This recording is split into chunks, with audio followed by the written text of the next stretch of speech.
Hello, my chicklets. Thank you for stopping by.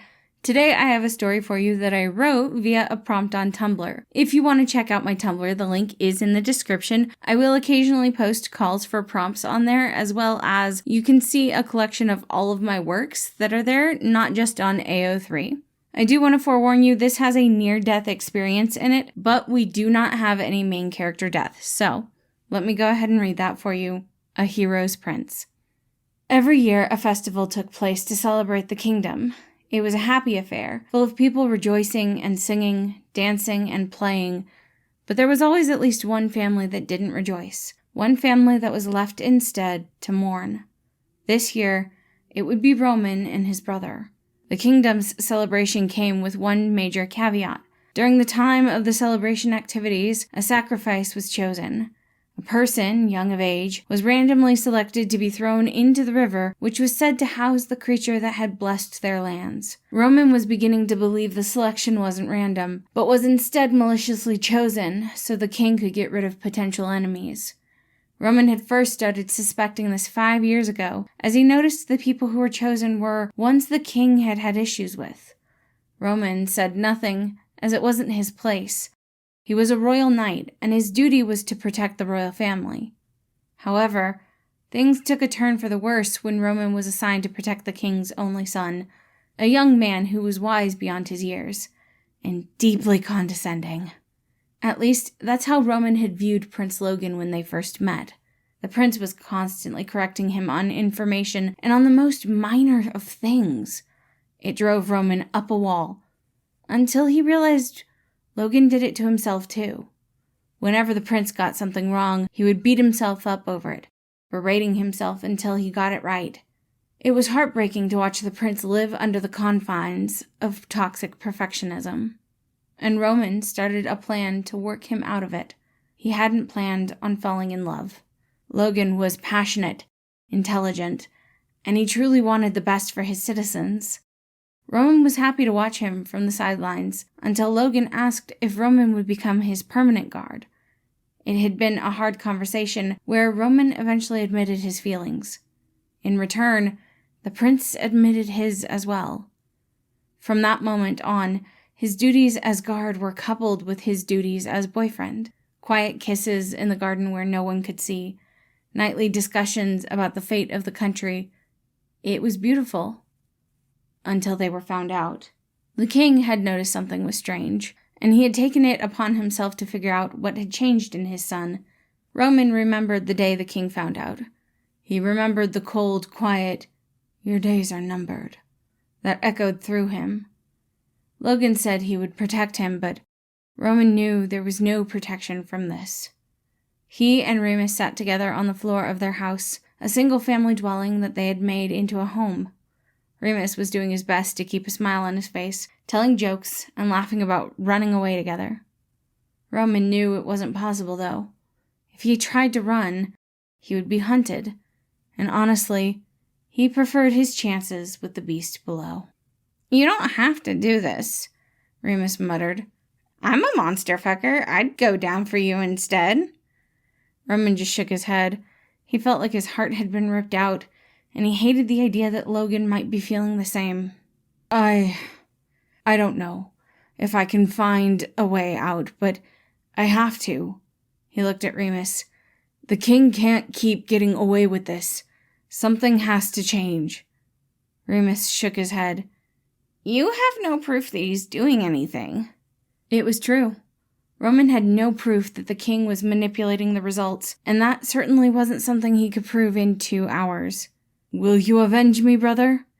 Remus leaned in and hugged Roman. "The only reason I'm not painting the streets with blood now is because you so nicely asked me not to." Roman laughed, holding his brother tightly until there was a knock on his door. The guards had been watching their house all day, making sure Roman wouldn't try to escape.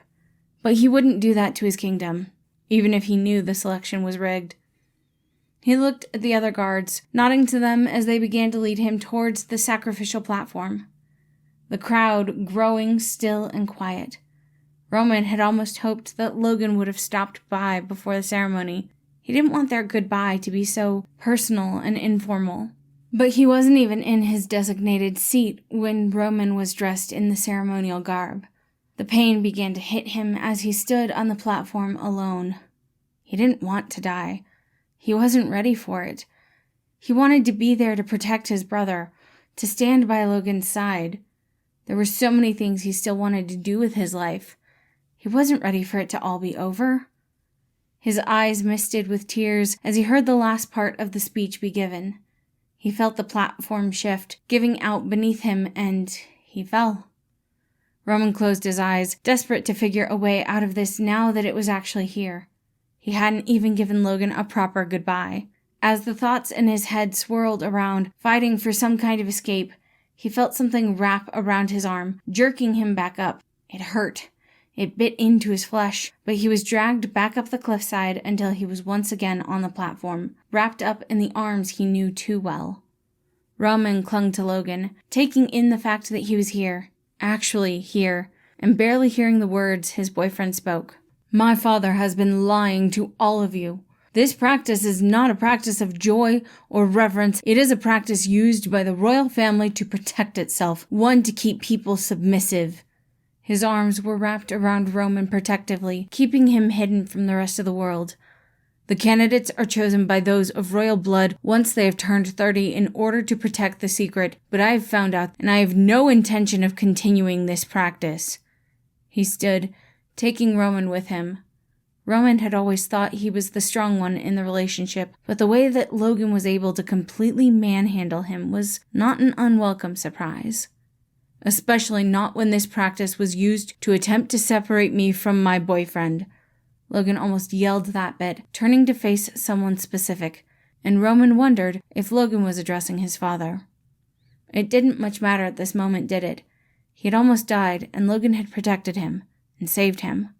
Logan, the prince, was still holding him now, publicly in front of the whole kingdom. "You have two choices, father. Abdicate, or drop this platform and lose me forever." Roman stiffened. He wasn't ready to die, even if it was in Logan's arms, but his boyfriend just rubbed his back gently. "I'm not going to let anything happen to you. The world cannot stop me from protecting you." "I will not have a traitor as a son." The king spoke, and as the platform fell again, Logan grabbed the rope he had used earlier, tossed it around one of the lower beams, and told Roman to hold on. They scaled the cliffside rather than falling, dropping onto the bank of the river. "Logan, what did you do?" Roman asked, appalled and afraid. Logan just smiled sheepishly. "What is the point of a crown if I can't use it to protect the people I care about?" "You stupid sap." Roman gently hit his chest, resting his head on Logan's shoulder. "I am your knight. I am supposed to protect you. And I am your partner. We are supposed to protect each other." They were both silent for a few moments, clinging to the freedom they now had. "Wait." Roman pushed away. "What about my brother? He'll be a target now, won't he?" Logan smiled and shook his head. "That's what took me so long. I had to stop by and tell him the plan. We already have a meeting spot. What do you say? Will you run away with me, Roman Prince?" The other man blushed, shaking his head and taking off the stupid ceremonial robes. "Yes." Thank you all for listening. I do hope you all enjoyed that one, and I hope you have a wonderful day, and I hope you have a wonderful new year.